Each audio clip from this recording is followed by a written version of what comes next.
Amen. Mag-settle down na po tayo. Napakasaya po, no? Na yung mga maliliit na bata, hindi na po nila makakalimutan yung awitin na yun para po sa Panginoon. Amen. At sa atin po, patuloy nating isa puso kung ano po yung inaawit natin. Amen.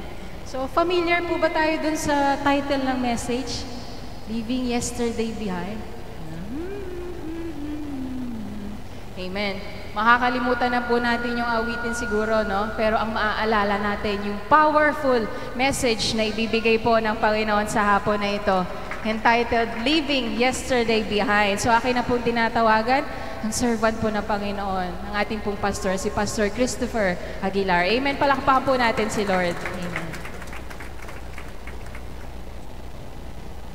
Praise the Lord. Nakaka-bless, ano? Makita natin yung mga future na mga musician, mag-lead sa next generation. Abot ang pakaya natin yan. Amen. Magandang hapon po sa ating Panginoon at sa inyong lahat, magulang at kapatid. Ito pong ating subject ngayon ay common na po yan. Naituro ko na po yan few months back. And God reminded me something at po na kailangan na ibigay ulit ang salita ng Panginoon. Amen. Kaya nga po nung binasa ko to at pinagbulay-bulayan, ang daming mga inputs na binigay ng Panginoon. Po. Amen. May I request the congregation to please stand and open our Bible in the book of Philippians, chapter number 3, verse 13. Philippians chapter 3, verse 13. Nakita niyo po ba yung lakay? Nakita niyo po ba? Okay lang? Amen. Mga kapatid, yan po, pambungan ng ating kapatid na si Pablo. Hindi ko pa inaaring inabot, datapwat, isang bagay ang ginagawa ko, pero pala po siyang gustong gawin. Isang bagay na ginagawa ko na nililimot ang mga bagay na nasa likuran. At tinutungo ang mga bagay na hinaharap. Amen. Praise the Lord. Can we lift our voices, church? Can we lift our hands? Let's worship the Lord in spirit and in truth. In spirit and in truth, Lord God Jesus. Let's worship the Lord. Praise the Lord God Jesus. Jesus Christ, Jesus Christ, Jesus, Jesus, Lord. We praise you, Lord. We glorify your name, O Lord God Jesus. Dakila ka, Panginoon. Dakila ang iyong kabanalan. Dakila ang iyong nag-iisang pangalan. Ikaw ang Diyos ni Abraham, ni Isaac, ni Jacob. Ang Diyos na di nagbabago. Ikaw, Panginoon Lord, ang magbigay sa amin ng wisdom sa mga oras na ito. Kaya mo, Panginoon Lord, na dumaloy, Panginoon Lord, ang iyong Espiritu sa amin na, Lord. Even the hearers of your words, Panginoon Lord, God Jesus, bless them, Panginoon Lord, again and again. I'm telling my brethren, Lord, allow themselves to give this space na walang nangyayari sa iyong buhay. Lord, regarding together in your name, Lord, worship you, Lord God Jesus. Ikaw ang aming dakilang guro, pangunahan mo. In Jesus' name we pray. Amen. Amen. Praise the Lord. Yes, yung mga kabatsmate ni Sister Charlotte, maybe yung kantang ito na inawit ni Keno? Okay? Leaving yesterday behind, finally, diba? Narinig ko lang yan when I was still maybe 5 or 6 years old sa bats ni Brother Pastor Marvin. Amen. Leaving yesterday behind. You see, church, mahirap ang tao, sa isang tao, na tayo po ay magpatungo doon sa ating pinupuntahan. Sabi nga ng matanda na hindi natin alam yung ating pinagdalian. Amen. But there are certain things sa buhay ng tao na kailangan po nating talikuran. Kailangan nating iwanan. Kailangan nating bitawan. Amen.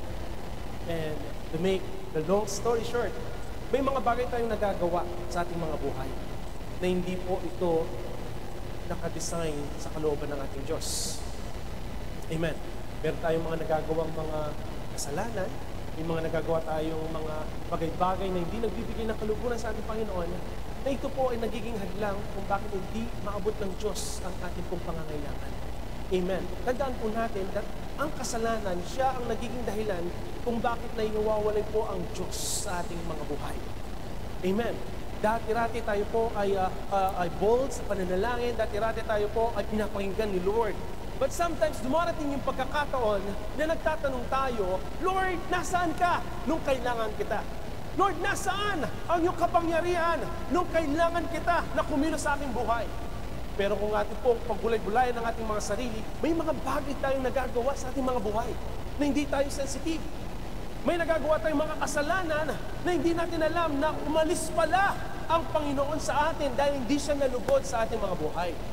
Amen. Kaya nga po, lagi namin sinasabi sa church nito that repentance ay kailangan. Ang repentance ay 180 degrees. Ano po? Na kung tayo po ay binigay na natin ang buhay natin kay Lord bilang sariling tagapagligtas, dapat po 100% tayo po ay tumungo sa Kanya. Amen. Anumang bagay na ating nagawa, anumang bagay na ating sinadyaman to o hindi, na hindi nagbigay ng kaluguran sa ating Panginoon, tapos na po yun, huwag na po nating alalahanin pa. Amen. Tandaan po natin that if we confess our sins, if we confess, amen, meaning, kinukonfess natin ang ating mga kasalanan wholeheartedly, na buong buo, amen, na hindi ka naghihinayang, na bitawan mo ang mga bagay na pinangahawakan mo. He is faithful and just to forgive our sins. Amen. He is faithful and just, mga magulang kapatid. Ang Diyos po ay mapagpatawad. Ang Diyos ay mahal na mahal tayo. It's full of grace. Amen. But the problem is, there are certain religion or denomination that they are abusing the word eternal salvation. Meaning, kahit na magkasala ka, ligtas ka na. Kasi sinabi yan sa Bible wala nang makakaagaw sa aking mga kamay. Kaya malaya kayo kahit anong gawin mo na magkasala, okay lang. Hindi po. Turo po yan ng dyablo, mga magulang kapatid. Tandaan po natin, mga magulang kapatid, isang lang tayo sa kaligtasan. Yan pinag-aaralan natin sa Bereans.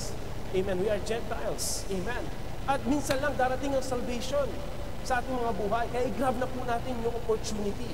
Amen. I-grab na natin, pangawakan na natin ang salita ng Panginoon. Amen. Huwag na po tayong patumpik-tumpik pa. Amen. Yes, if you allow yourselves to involve in another sin, it's up to you. Amen. Pero there's no such thing na kapag ikaw ay tinanggap mo si Lord Jesus Christ, ligtas ka na forever, kahit na nagkakasala ka. Come on. Hindi po ganoon, hindi po cheap ang banal na salita ng ating Panginoon, mga magulang kapatid. Ay, ganun pala. Yes. Kapag tayo nagkasala, mga magulang kapatid, at sinadya po natin yan, na alam natin nakakasama sa ating Panginoon, sa ating relasyon ng ating Diyos. Yung pong pastor nyo na nagturo sa inyo, yan po ay mananagot sa ating Diyos. Wala sa Bible na mga disciples or apostles man, mga magulang kapatid, na nagturo na once you are saved, you are always saved. Wala pong ganyan tinuro.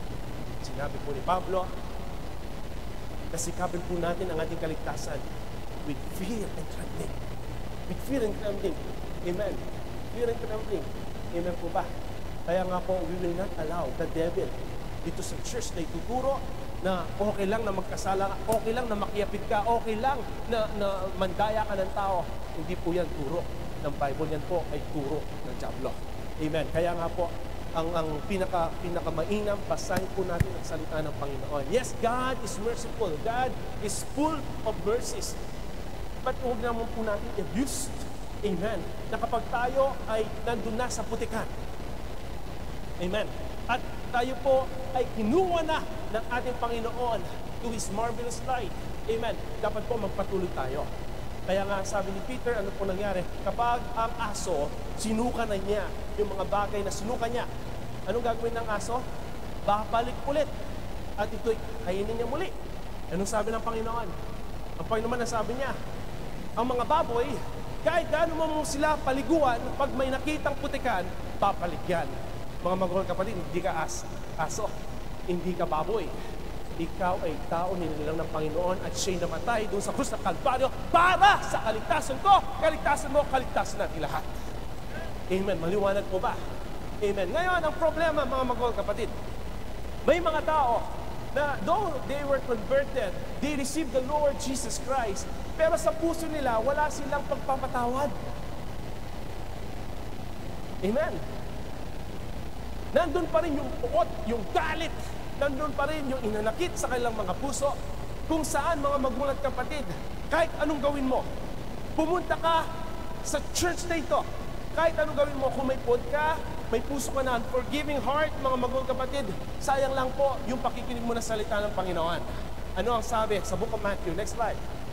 Matthew 5:23-24. Kaya kung hinihandog mo ang iyong hain sa dambana at duway maalala mo na ang iyong kapatid ay mayroong anumang laban sa iyo, iwan mo roon sa harap ng dambana ang hain mo at yumaon ka ng iyong lakad, makipagkasundo ka muna sa iyong kapatid at kung magkagayon ay magbalik ka at ihandog mo ang iyong hain.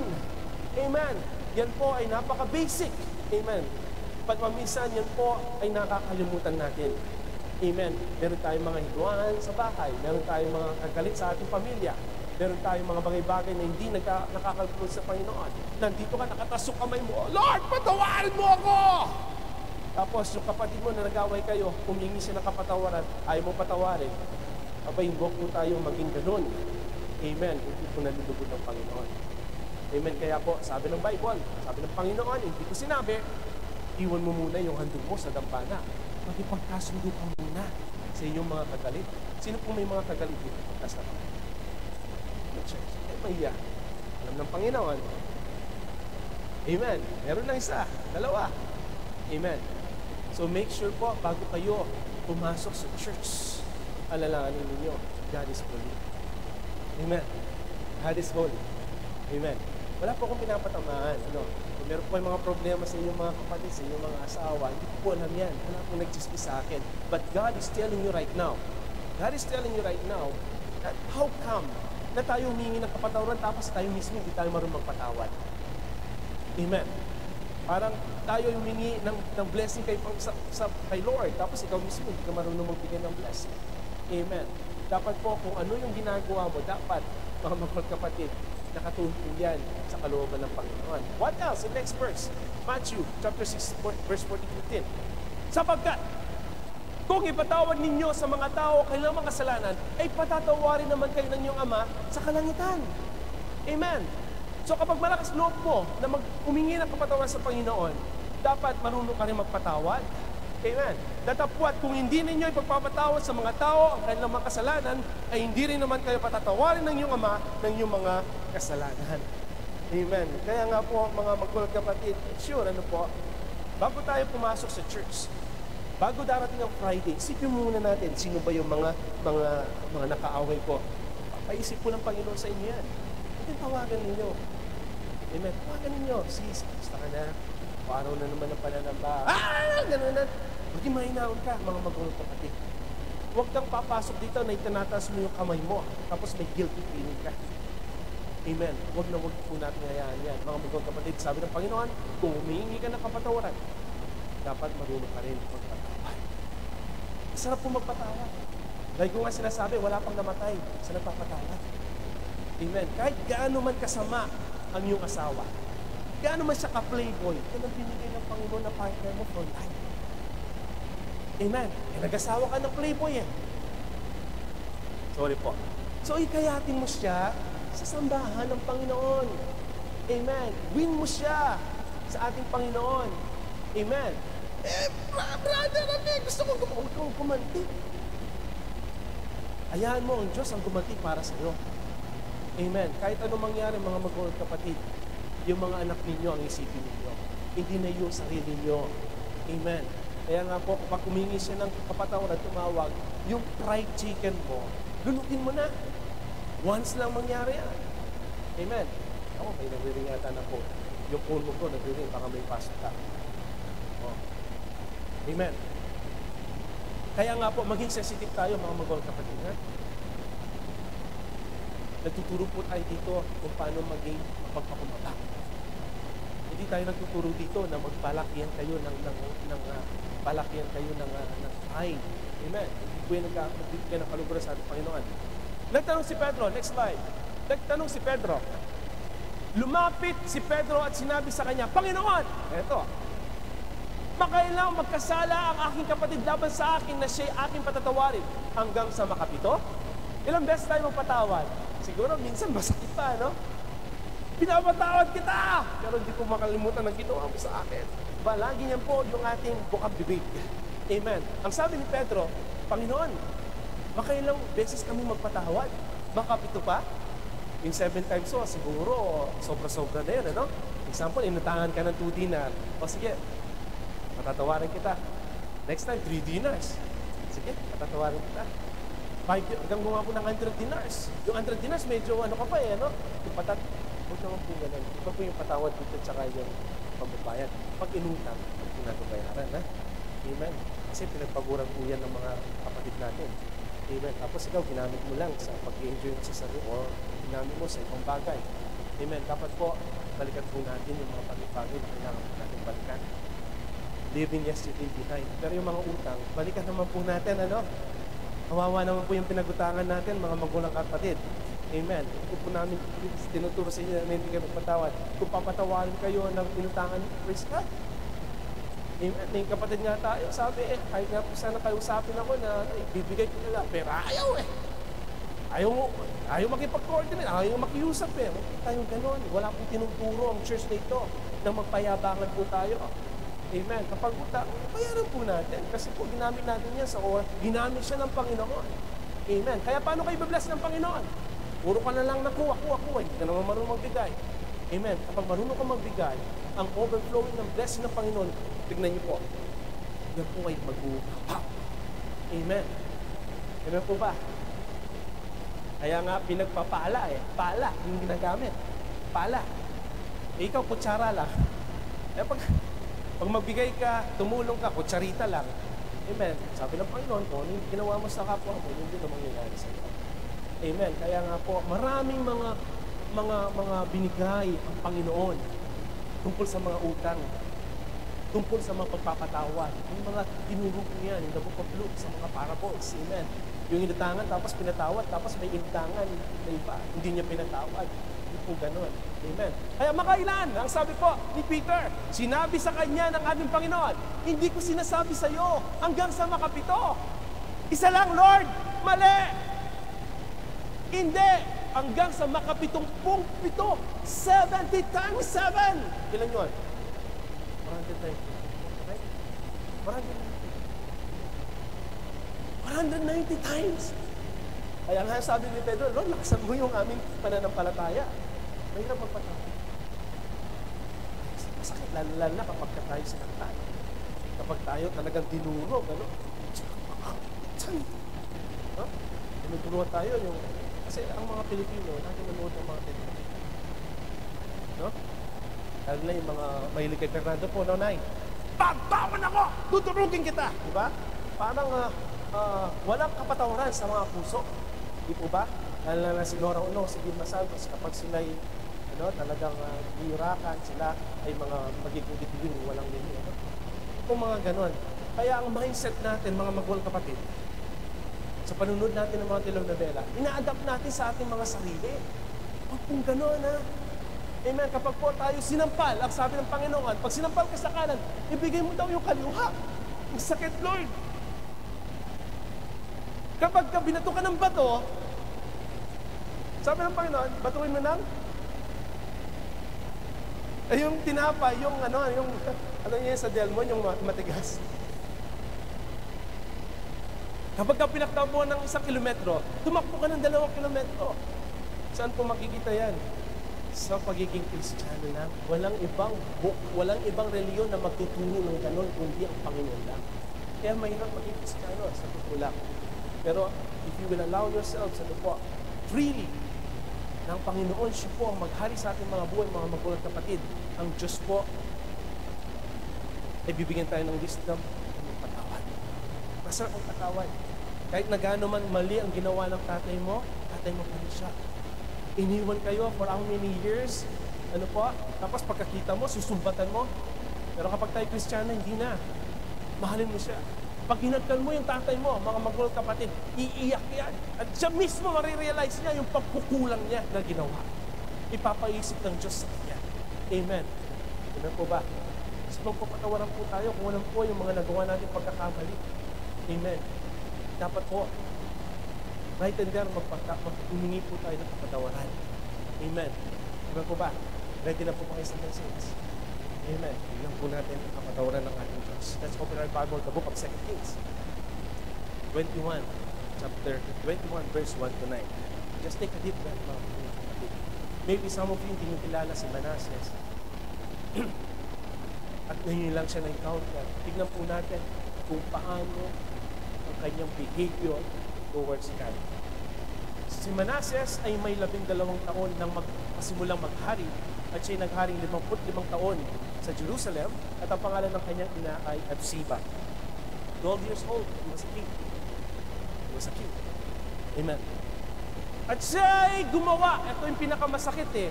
Gusto nyo ba na yung pangalan ninyo? Tapos yung next na ika-characterize yung pangalan mo kasama to. At siya ay gumawa ng masama sa paningin ng Panginoon. Parang pangit, ano? Si Manasseh po ay anak ni Haring Hezekiah. Si Haring Hezekiah kilala sa Great Commission Ministries. Si Haring Hezekiah siya ay hari kung saan siya po ang nagpaalis sa mga Diyos-Diyosan during their time. Binago niya lahat, ang sistema ng pamamalakad ng kanyang kaharian.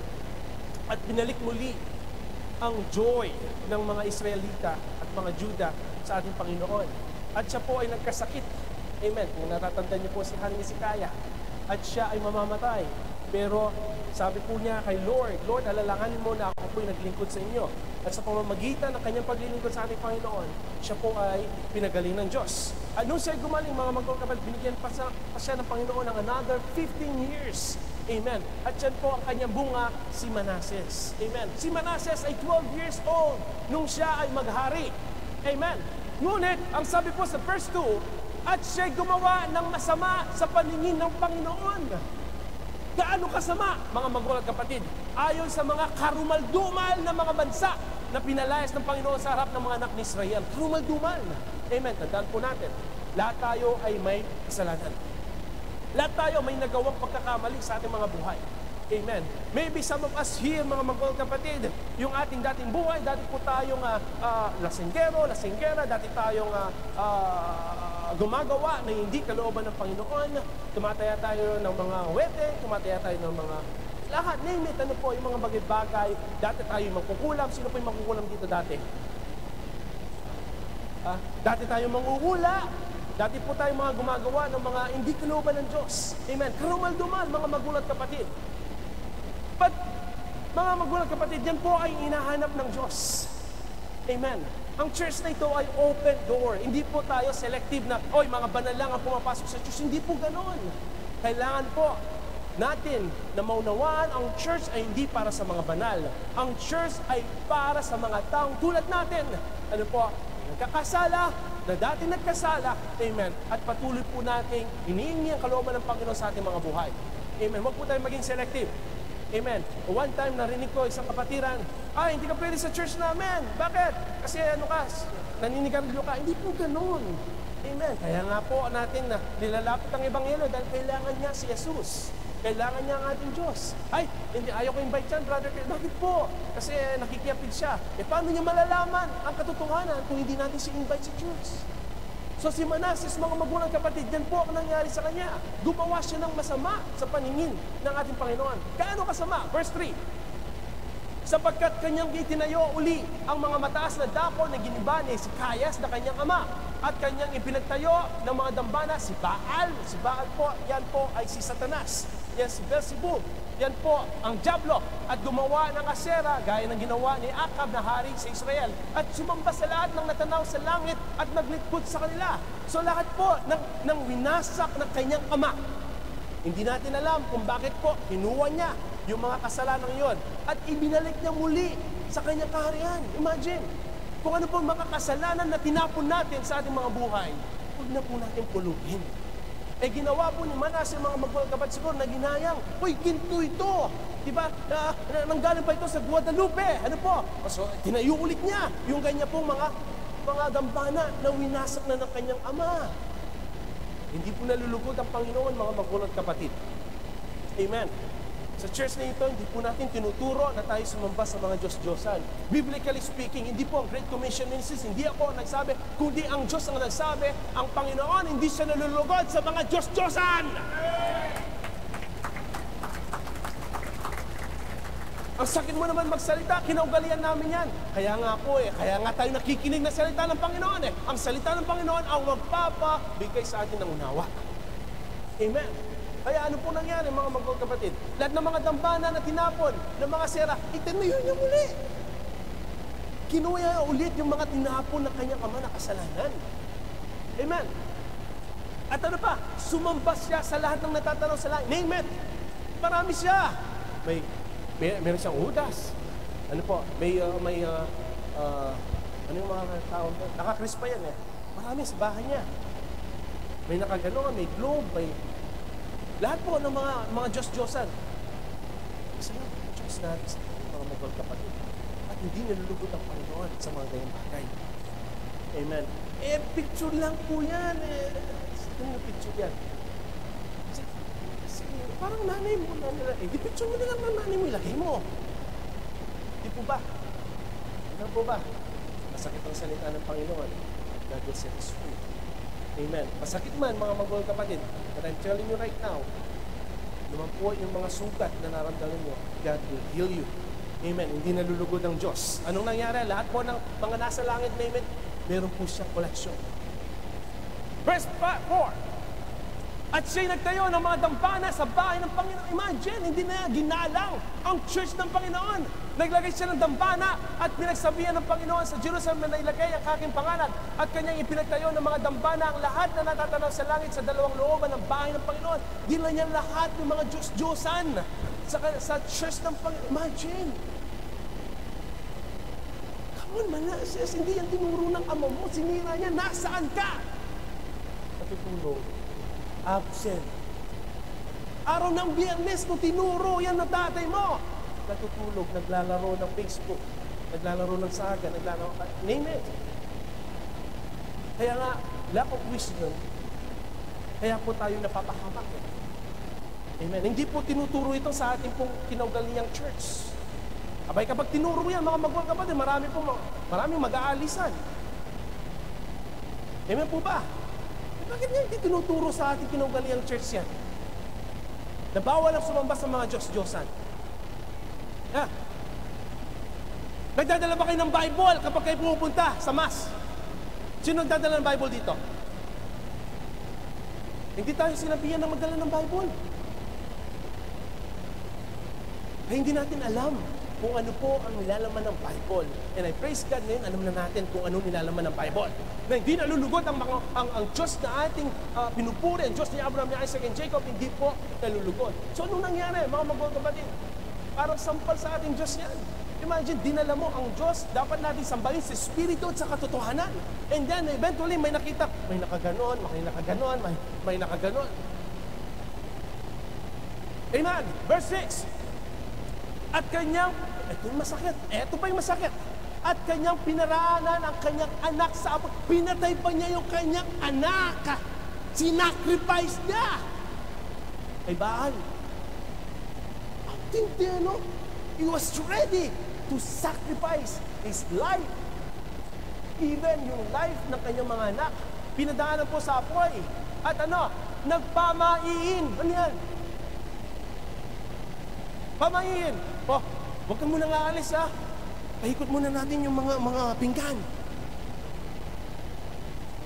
Habang nadadat, ay may pusa! Huwag kang papasok din. Yung malilim na, hindi, may pusa itim mo. Baka mamamatay ka. Nangyari na yan sa amin. Papunta kami ng Baguio. Ang lahar, na-coveran ng lahat ng, from Pampanga to Pangasinan.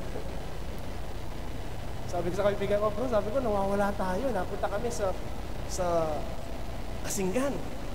Diba, kung pupunta ka sa Kasinggan, may mga rota-rota doon na hindi. Bro, sabi na natin doon, pag nawawala tayo, magpalitaw tayo ng damit. May ginawa po namin yun, mga pamahiin. Yan nga, lack of wisdom, Nakikita ko walang nangyayari. Bro, siguro magtanong na lang tayo. Mas mainam. Nakabaliktad yung mga damit, See, paminsan yung mga pamahiin ng mga yan po nagpapaiwalay sa ating Diyos eh. Amen? Mga pamahiin na yan.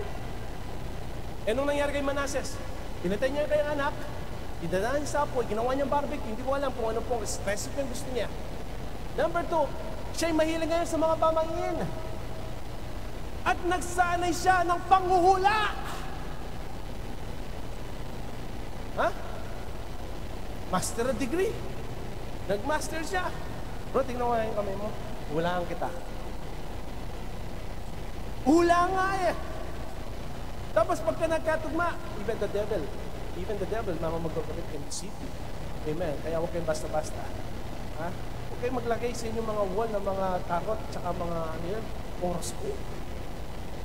Hindi horoscope ang kapalaran ng tao. Ang Diyos ang lumikha sa iyo, mga magong kapatid. Pag minsan, bibili ka ng kislap, para basahin mo lang yung horoscope eh. Bibili ka ng newspaper, horoscope lang titingnan mo. Wala pong kinalaman ang horoscope sa buhay mo. Ang buhay mo ay na kay Kristo na. Amen. Karumal-dumal ba yan? Yes, karumal-dumal sa harapan ng Diyos. Nag-aaral siya ng master of degree sa panghuhula. At nakipagsanggunian sa masamang espiritu. Ano yan? Nakikiusap siya sa mga spirits. Spirit of the glass. Sekula. Kinakamusta. Ano pa? At sa mga maiko, magician. Imagine, hari ka ng Israel. Nakakaya.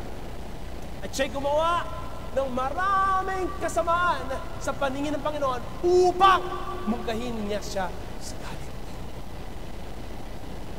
Palagay ko, mga magulong kapatid, hindi mo na mapapatawad ang taong ito. Karumal-dumal. Diba? Karumal-dumal yung kaya ginagawa. Lahat na ng mga abomination, lahat na ng mga ayaw ng Diyos, ginagawa niya. Nakausap kayo ng Diyos. Yung mga bagay-bagay kang ginagawa sa ating mga buhay. Amen. Next verse 7.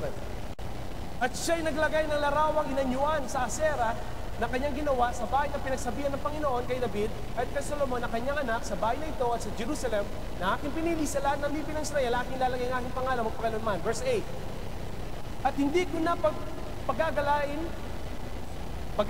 pa ang mga paa ng Israel sa labas ng lupain na aking ibinigay sa kanilang mga magulang kung kanila lamang tutuparing gawin ang ayon sa lahat ng niutos sa kanila at ayon sa buong katuusan na inutos sa kanila ng aking lingkod na si Moses. Meaning, mga magulang kapatid, ang Panginoon nagbigay siya ng directives. Ano po?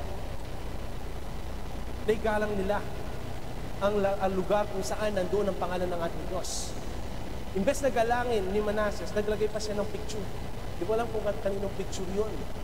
Amen. Naglagay siya ng larawan na inanyuan upang yun ang sambangin. At hindi ang Diyos na makapangyarihan. Verse 9. Ngunit hindi nila dinilig. Talagang matigas ang ulo mo, Manases. At inikayat sila ni Manases na gumawa ng lalong masama kaysa ginawa ng mga bansa na pinaglipon ng Panginoon sa harap ng mga anak ni Israel. So talaga pong abot sa dulan yung pong ginawa ni Manases. Sino pong gumagawa ng ganyan sa mga oras na ito? Amen. Inikayat pa niya na gumawa ng masama. Enjoy kayo! Sige lang! Okay lang! Have fun! Party! Party, ay mga babangan, ano? Party! Okay lang yan! Gumawa kayo ng kasalanan, manghula kayo! Hula! Naglabasan yung mga bakla, mga bading, mga tomboy, okay lang! That's my tomboy! Lahat na! Mga karumal-dumal na hindi po kalugod-lugod sa ating Diyos. Imagine ang Panginoon, iniligtas niya ang bayang Israel sa mga kamay ng mga Egyptian. Amen. Iningatan ng Panginoon for 40 years. Sinuplayan niya ng mga pagkain, sinuplayan niya ng mga water, sinuplayan niya ng mga lahat. Name it, mga magawang kapatid.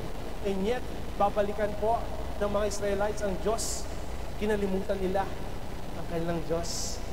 Nagbigay sa kanila ng mga magagandang bagay. Ganun ka ba, church?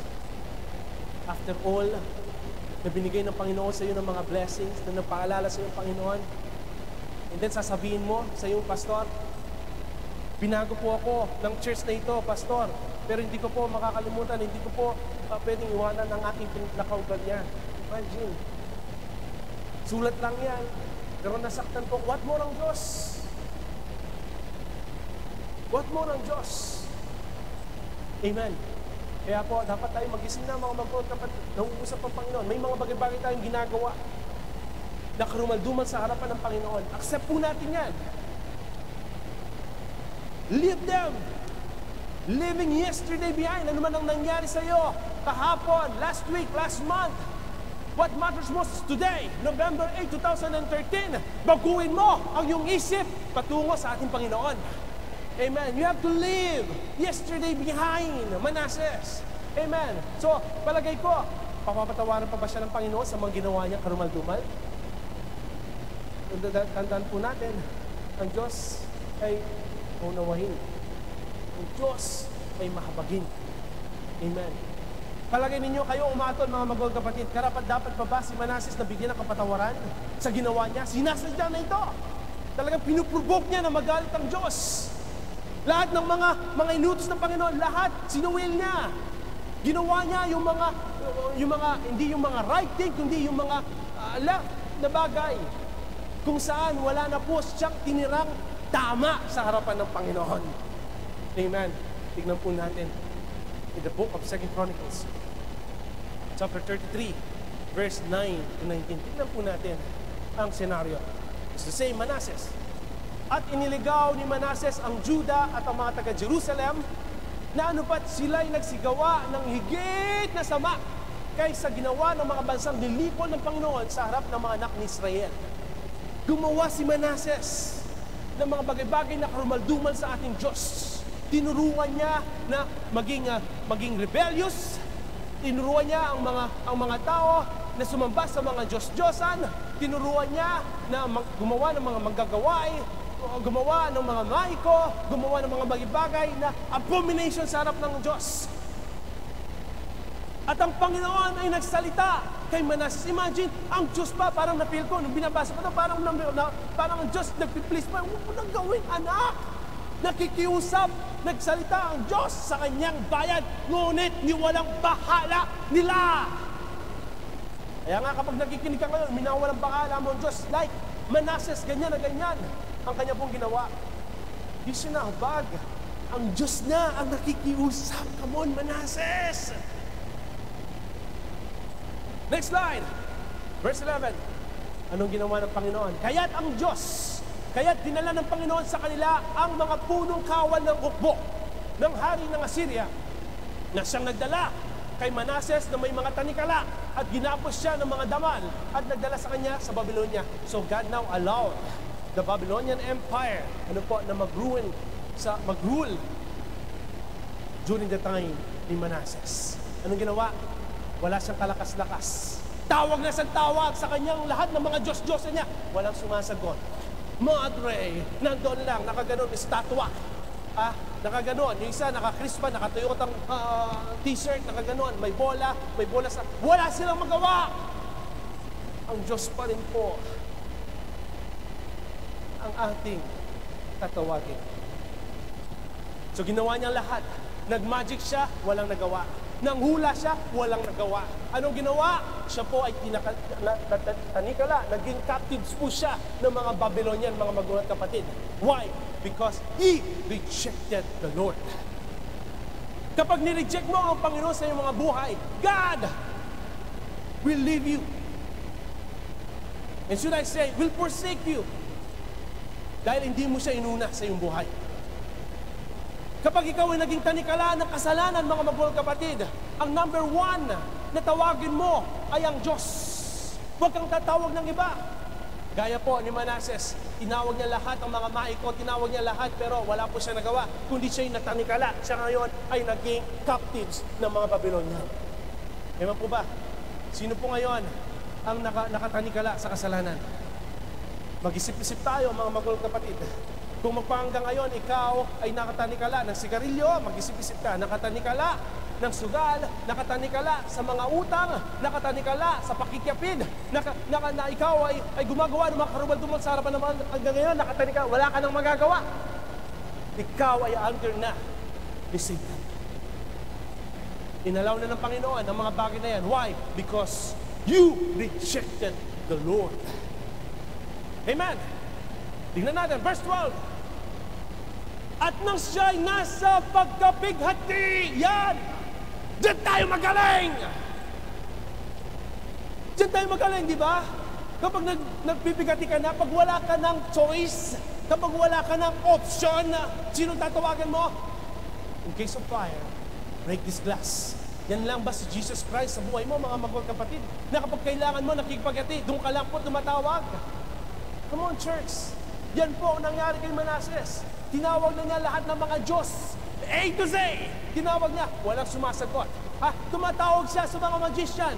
The number you dial is not yet in service. Tumawag siya ulit sa mga maiko. Answering machine. It's not available. Yun ako ipapakilala sa inyo. It's available. Anytime you need. Just close your eyes.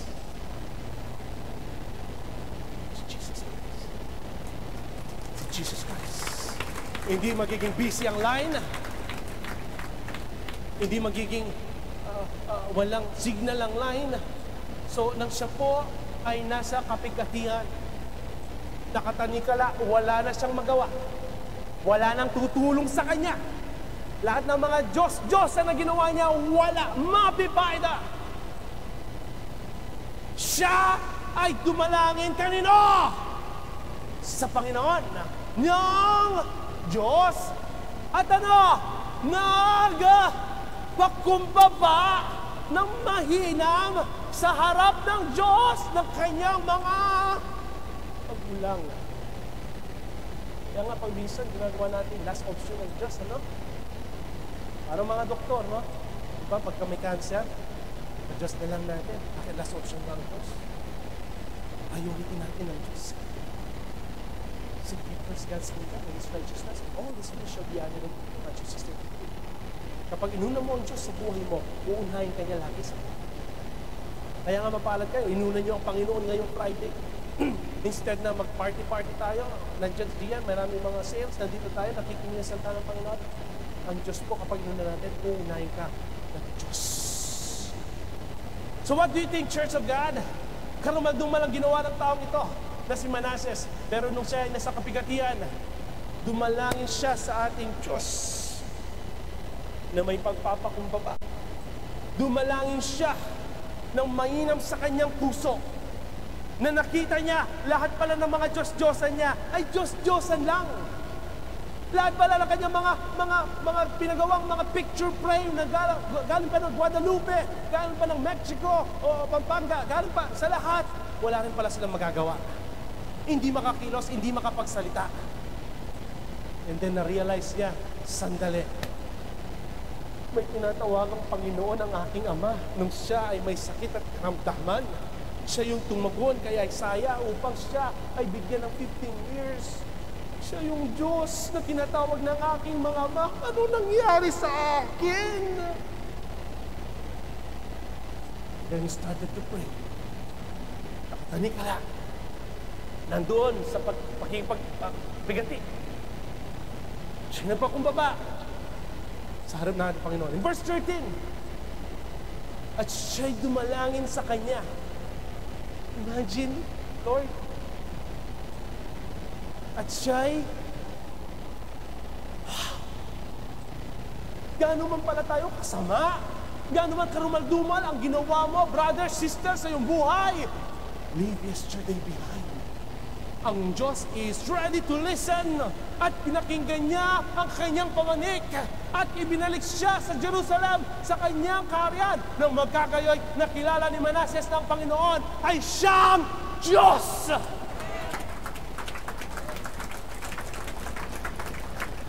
Gaano man kasama ang sitwasyon mo sa buhay, malapit ka sa Diyos na may pagpapakumbaba, na may inam sa iyong puso, mga magkapatid. Imagine, dininig siya ng Panginoon at pinakinggan siya ni Lord. At ibanilik ng Panginoon from Babylonia to Jerusalem. Siguro, habang naglalakbay siya from Babylonia to Jerusalem, hindi man siya may lagay kanyang mata sa langit na gumawa ng langit at lupa. Sa kahiyan, Can you imagine, church? After all na ginawa niya, pero ang Diyos is faithful and just to forgive him.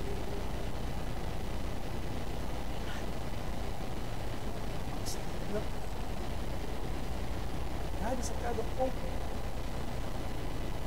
I don't deserve this. Come on, church. I don't deserve this. But God, bless him. God, bless him. But what if si Manasseh nandun siya, nakita ni Kala, ayaw niya maniwala sa Diyos. Napapatuloy pa rin siya sumamba sa mga Diyos-Diyosan. Palagay ko walang verse 13 na may didinig sa kanya. But he realized, ang Diyos ng kahabagan. So, nung nangyari, verse 14, pagkatapos nga nito ay nagtayo siya ng isang kutang panglabas sa bayan ni David sa dakong kalunuran ng Gibon, sa libis hanggang sa pasukan sa pintuang bayan ng mga isda, at kanyang kinulungang open at inasang malaking kahatasan, at kanyang nilagyan ng mga matapang na pinunong kawal ang lahat ng bayan na nakutaan sa Judah. Now we realize that there's only one God. Amen. Verse 15, at kanyang inalis. Sinong naglagay? Ha? Si Manasseh. Sino mag-aalis? Ikaw din. Ano man mga kasalanan na nagawa mo, linisin mo. Huwag mo kayaan na linisin ng ibang tao. Linisin mo yung mga damage na nagawa mo. Ano po ba? At kanya inalis ang mga Diyos ng iba at ang Diyos-Diyosan sa bahay ng Panginoon at ang lahat na dambana na kanya itinayo sa bundok ng bahay ng Panginoon at sa Jerusalem at inihagis ang mga yaman mula sa bayan. So yung basurang kinuha niya, siya din ang nakarealize na hindi na ito karapat-dapat. I have to leave yesterday behind. Hindi ito makakatulong sa akin, hindi ito makakabigay sa akin ng kalakasan spiritual. I don't need these things. Amen. Kaya nga kung may mga agimat ka, walang mangyayari sa yan. Walang power yan, mga magulat kapatid. Amen. Itapon mo na yan. Itapon mo na yan. Itapon mo na yan. Ano mga bagay na nagawa mo? Mga kasalanan na hindi nabigyan ng kalungkuran sa ating Diyos. Ikaw mismo ang maglilinis. Amen. Because you will realize, mga magulat kapatid, yung mga tinayo mong dampanan niya na hindi po karapat-dapat sa ating Diyos. Nagtayo ka ng farm bill mo, wala ka ng time sa Lord, and you realize, ang daming mga naging problema mo, ikaw mismo ang magigiba sa farm bill mo, hindi yung katabi mong bahay. Sino bang nagpa-farm bill dito? Wala na. Praise God, wala na. Abay ako rin nun. Biktima ako ng farm bill na yan. Pag minsan naiwan ko, ako magpipreach. Imagine ako magpipreach. Naiwan ko yung USB. It was maybe 4 or 3 years back. Imagine. Magpipreach ako, naiwan ko yung USB. Bakit? Kasi nag-harvest ako, nakalimutan ko yung USB.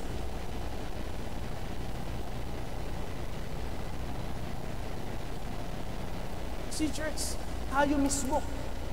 Ano man ang mga ginawa natin, mga karumaldumal, tayo mismo ang mag-alis yan para maging effective. Amen. Kaya nga kapag nag-iitik ka pa rin na sigarilyo, tapos nakita mo yung sigarilyo, di ba, naglalaway ka? Sindihan mo! Sindihan mo! Tapos yung dila mo, ilabas mo. Eh, gawin mo sa dila mo, oh. Yung masusunog yung dila mo, tapos siyempre hindi ka naman ng sigarilyo. Kung hindi mo kaya, tawagan mo ako kung gagawa ka.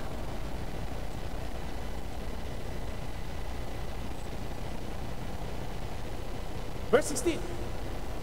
At kanya itinayo ang dambana ng Panginoon at nagandugdoon ng mga hain, ng mga handog tungkol sa kapayapaan at tungkol sa mga pasasalamat at inutusan ng Juda na maglingkod sa Panginoon sa Diyos ng Israel. Imagine, no? Noon dati, gumawa kayo ng kasalanan, gumawa kayo ng kasalanan. Ngayon, hindi na. Praise the Lord, tayo magpuri sa Diyos. Diba? Kaya nga po, mahal na mahal ng Panginoon ang mga makasalanan. Effective sila kapag sila ang nangaral. Amen. But, huwag ka nang babalik sa kasalanan.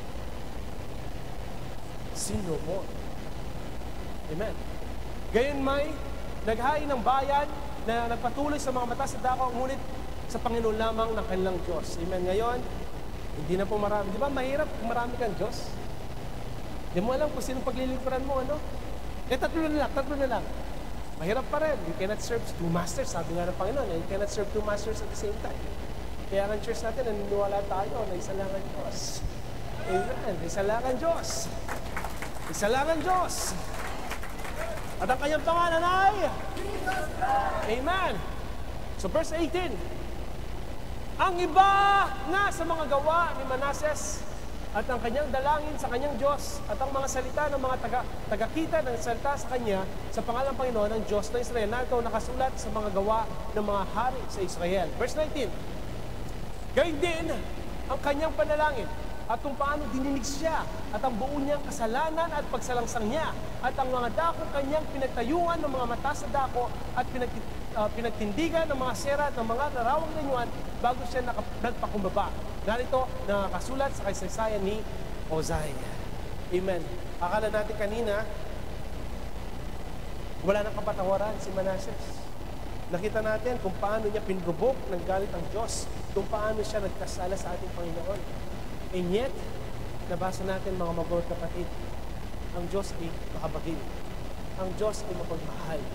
But I'm telling you right now, brothers and sisters, you have to leave yesterday behind. Ano man po yung mga tradisyon na nakagisnan ninyo? Ano man po yung mga katang-isip ng tao na ginawa nila sa ating mga buhay? Leave them behind, mga magulang kapatid. Maniwala tayo sa Diyos na hindi tumatanda. Amen. Huwag tayong manalig sa mga tao na tumatanda at namamatay. Amen. Ang sabi nila, maraming mga pamahin, mga magulang kapatid. Pero ang Diyos, kapag siya po ang nagsalita, ito po ay matutupad. Amen. Kaya leave yesterday behind. Amen. Do not allow yourselves, mga magulang kapatid, na manatili tayo sa mga doktrina na tinuro sa atin na mali. Amen. Na kapag maglalagay ka ng Bible, na loto, mananalo ka. Meron tayo isang kapatiran, mananampalataya na sa Pilipinas. Praise the Lord na. Nung binuksan niyo yung Bible, nahulog yung loto. Nagtingin na kami, bro, may nagluluto. Hindi matagal ito Press na press, bago. Di po ba? Kung minsan ikaw ay mahuli sa sarili mong mga aktivos. Amen. Huwag mong lagyan ng Pag minsan nilagay mo yung letrato ng crush mo, na inisip mo, gagawa ng himala ang Diyos para mapaibig. Hindi po gayuma ang Diyos. Amen. Hindi po gayuma ang Bible, mga magulang kapatid. Amen. Kung minsan naman gumagawa tayo, ano kaya ang message ni Lord sa'yo? Hey. Sabi sa Bible, magpatira pa ka daw at magpahulog sa dagat kapag ikaw ay naging isanin ng katitisuran. So, ano gagawin mo? Amen. Leave yesterday behind. Amen. Looking unto Jesus, the author and finisher of our faith. Amen. Sa Kanya lang po tayo manalig sa ating Diyos. Amen. Ano man ang mga nangyari kahapon, last week, last month, hayaan mo na yan. Amen. Ang importante ay ngayon. Ilyong, Ngeni, Lutatay, ngayon ang importante. Amen. At yung pong gagawin mo ngayon, yan po ang mag-guide sa iyo sa araw ng bukas. Ano man ang decision mo ngayon, yan ang mag-guide sa iyo bukas, next week, next year, next month.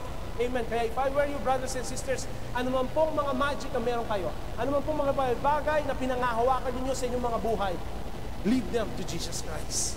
Amen. Move forward, mga magulang kapatid. Yan po ang pinaka-importante. Tayo po'y magpatuloy sa ating Panginoon. Amen. Ano man pong mga kasalanan na yan, hayaan mo na. Kung nakagawa ka ng kasalanan, balikan mo yung pinagawan mo ng kasalanan. Yun ang kailangan mong balikan.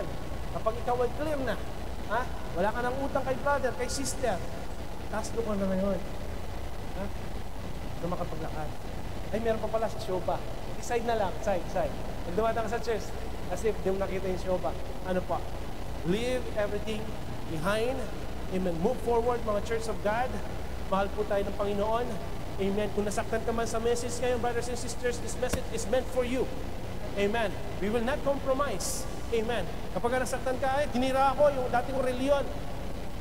Ang reliyon hindi makakapagligtas sa akin. Ang relasyon ang makakapagligtas sa iyo. Amen.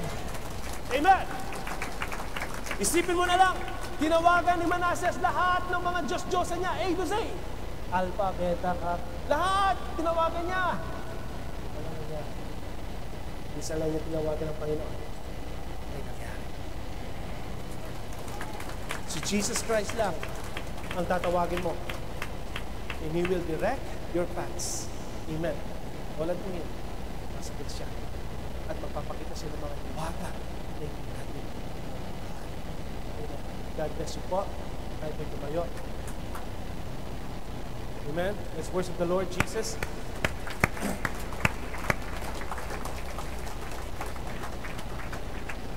Napakabuti ng Panginoon. Kailangan ng Diyos ang taong mapagpakumbaba. You see, kung sensitive lang tayo, yung nakikita natin na pattern na nangyayari sa Pilipinas.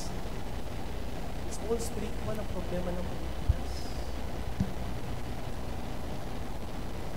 Mula tinayo ni Cory Aquino. Okay, magalit. Mula tinayo ni Cory Aquino ang EDSA Right. Marami ng dilubyo dumating sa Pilipinas. At namatay siya sa kansa. Ano natin yung pattern? Umingi ang Hong Kong na umingi ng kapatawaran. Hindi mamamatay si Noynoy Aquino kung iingi siya ng kapatawaran gaya ng ginawa ni Joseph Estrada. Hanggang ngayon buhay. Yung kahit yan ang magpapawalay sa atin sa relasyon natin sa Diyos. Kung meron nga tayong pagkakataon na kausapin ang Pangulo, it's all spiritual. Amen. Imagine, hingi ka ng patawaran, hingi ka ng, okay, hindi naman ikaw nagkasala yan. Ano pa, maghingi ng patawaran. Ngayon, ang Hong Kong, binaban na ang mga Pilipino pupunta doon na walang visa. Of course, dahil kanina, dahil sa desisyon. Nung nagkaroon ng lindol sa Bohol, nagkasira-sira ang mga churches. So ba? Nagkasira-sira. Sabi lang, nagkataon lang ka. Nung Sunday after nung lindol, ano ginawa nila? Naglimpun sila, dinala nila yung mga Diyos-Diyosan. Hindi yung Diyos na nagligtas sa kanila sa Bohol. Imagine. Kaya hindi aksidente ang Panginoon magpapadala ng pinakamalaking bagyo. Saan?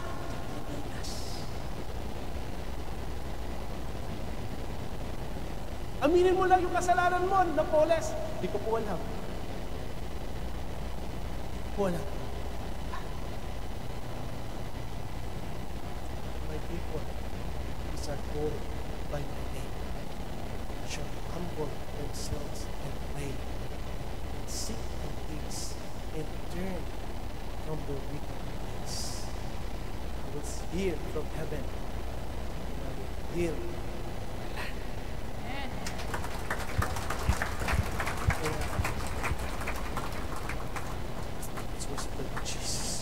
Thank you, Lord God Jesus. We praise you, Lord. We worship you, Lord God Jesus. We glorify you, Lord Jesus. Lord God Jesus. Hallelujah. We worship you, Lord. Dakilang Diyos na makapangyarihan. Turuan mo po kami, Panginoon Lord, day by day, Panginoon Lord, sa iyong mga salita. Turuan mo kami na maging mapagpakumbaba. Turuan mo kami, Panginoon Lord, na nakakaunawa sa mga bagay-bagay, Lord, na tinuturo mo sa akin. Panginoon, tulungan mo po kami na magkaroon ng puso na magpapakumbaba, puso na magpapatawad, Panginoon. Ano mo pong mga bagay na nagawa ng aming mga kapwa, Lord God Jesus, pinapatawad po namin sila. Paano po kami sa inyo ng kapatawaran kung kami mismo hindi marunong magpatawad? Lord God Jesus, salamat din po sa buhay ni Manassas. Nakita namin, Panginoon Lord, ang mga bagay-bagay na ginawa niya sa inyong harapan na karumalduman. Lord, we were once like Him, Lord God Jesus, mga bagay-bagay na sinasadya namin, Panginoon Lord, na hindi kami sensitive sa aming mga ginagawa. But buhay ka, O Diyos, Lord God Jesus. In spite of the fact, Lord, na ginawa niya mga bagay, tinawag niya lahat ng kanyang mga Diyos. You are still ready to listen. Kapag ito ang aming ginawa. Kapag ikaw, Panginoon Lord, tinawag po namin ang aming puso-isip pa sa iyo, you are ready to listen. You are ready to bring back, Panginoon Lord, ang lahat ng nawala sa amin. And you will bless us once again, Panginoon. Lord, napakapalad po namin, Panginoon Lord God Jesus, to have a God like you. The God of Abraham, Isaac, and Jacob, ang Diyos ni Hezekiah, at ang Diyos ni Manassas. We praise you, Lord God Jesus. Bless, Panginoon Lord, ang aking mga kapatid na narito. Bless mo, Panginoon Lord, nawa manatili sa aming mga puso at alaala ang aral na ito, Panginoon Lord, na itinuro mo sa iglesyang ito, Panginoon Lord, God Jesus, that if we will confess our sins, you are faithful and just to forgive us. Salamat, Panginoon Lord. We worship you. We glorify your name. In Jesus' name we pray. Amen, amen, and amen. Amen.